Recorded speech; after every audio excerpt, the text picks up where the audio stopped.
Manchester City 3, Aston Villa 1, and City finally gained ground on Arsenal, taking advantage of the Gunners dropping points yesterday to move within 3 points of Arsenal, despite Arsenal having a game in hand. As always, let me know your thoughts on the match in the comment section down below. I'd absolutely love to hear it. And if you're new around here and you love football related content, this is the place to be. Make sure you subscribe down below on my road to 2,000 subscribers. Of course, I reacted to Man United Leeds earlier, and that was a big win for United. Didn't play the greatest, but they still managed to pick up 3 points. City here today, they played well, especially that first half. That was on par with how they destroyed Manchester United in the first half at the Ethiad early in the season. They were unplayable in that first half. Slick passing between the lines. Of course, they played Bernardo Silva at left back, which was a bit strange, but it worked a treat here. He was going forward. Rodri was getting involved. He, for me, was man of the match as well. Unbelievable, and kicked it all off with his goal after 4 minutes with a header, and it was just brilliant from back to front. They were moving quickly. Haaland was getting involved as well. Of course, he was isolated against Tottenham last weekend.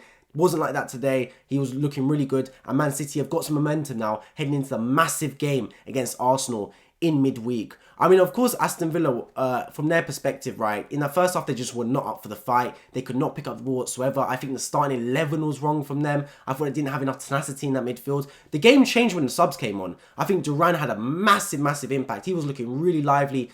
Great pickup from Chicago Fire as well, man. 19 years old. He looked really good. He's still a bit raw, and I feel like he still needs to improve aspects of his game, but his athleticism is off the charts, man. Even that shot right at the end, that crashed off the crossbar, he's a real player. And Coutinho, look, it might have only been 15-20 minutes, but that was a throwback to the Liverpool days. For about 15-20 minutes, Coutinho was unplayable, man. Such a joy to watch. For Villa, I mean, I guess they just have to get things back together. They can probably take some solace in the fact that the second half, I mean, they won the second half, if anyone cares about that, really.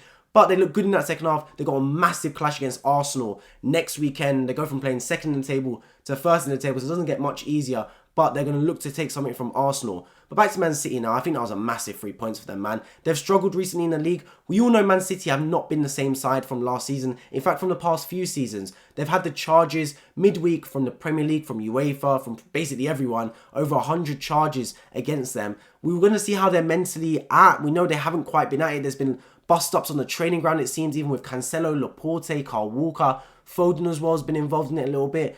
But they kind of put that all aside today and put in a really good performance in that first half. And they were, to be fair, they were really good controlling the game in the second half as well. Especially when Aston Villa scored to make it 3-1. It could have got really tricky, especially if Aston Villa got one more. But they saw that game out really well. And now they've got a bit of momentum heading into the game against Arsenal. If I pull up the Premier League table here, right, it's really starting to hot up. We're reaching the business end this season now.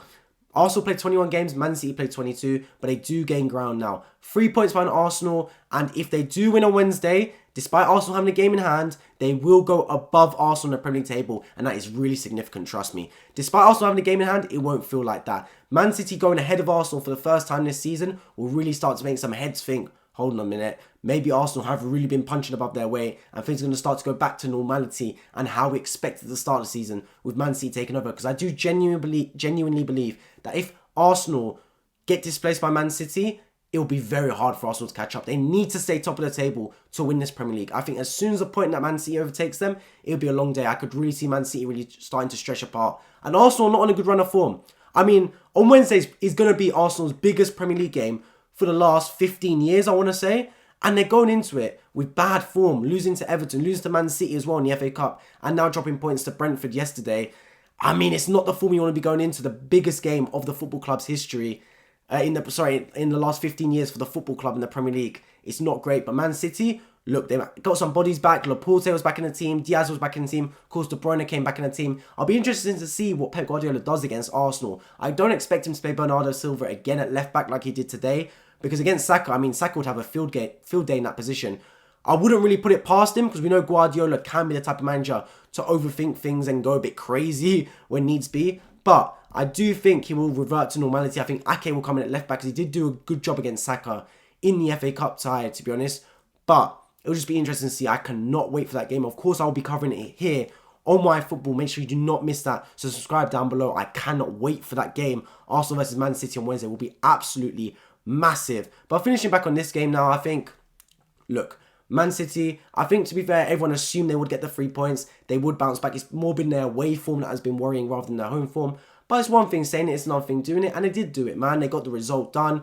I think they needed to bounce back, really. I think if they drop this points here, it'd really be a proper worrying, given that Arsenal dropped points and they weren't able to capitalise again like they have in games gone by, where Arsenal dropped points and City have dropped points as well. They really needed it here today, and they got it. And look, gives them a little bit of a mental boost heading into the game against Arsenal. But at the end of the day, look, anything can happen in that football match. As always, let me know your thoughts on the match in the comment section down below. I'd love to hear it. Let me know your prediction for Arsenal versus Man City on Wednesday. I absolutely cannot wait for that game. And if you're new around here and you love football-related content, this is a place to be. Make sure you subscribe down below on my road to 2,000 subscribers. I'll be my football hope to see you all in my next video.